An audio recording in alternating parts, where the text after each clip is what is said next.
إذا نعي إليه ميت أو ذكر الموت. بسم الله الرحمن الرحيم. اللهم صل على محمد وآل محمد. اللهم صل على محمد وآله، واكفنا طول الأمل وقصره عنا بصدق العمل، حتى لا نؤمل استتمام ساعة بعد ساعة، ولا استيفاء يوم بعد يوم، ولا اتصال نفس بنفس، ولا لحوق قدم بقدم.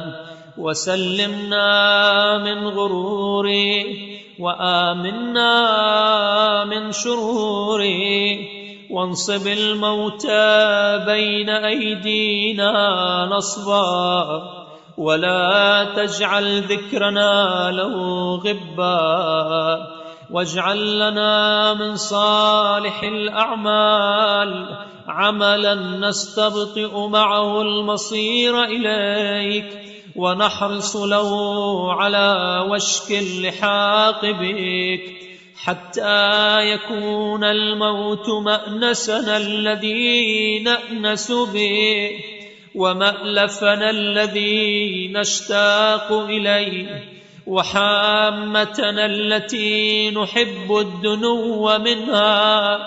فإذا أوردته علينا وأنزلته بنا فأسعدنا به زائرا، وآنسنا به قادما، ولا تشقنا بضيافته، ولا تخزنا بزيارته، واجعله بابا من أبواب مغفرتك، ومفتاحا من مفاتيح رحمتك.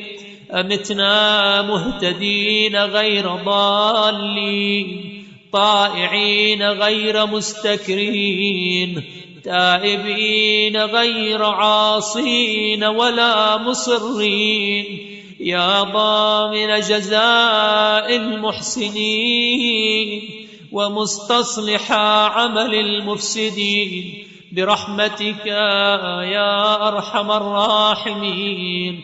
وصلى الله على سيدنا محمد وآله الطاهرين.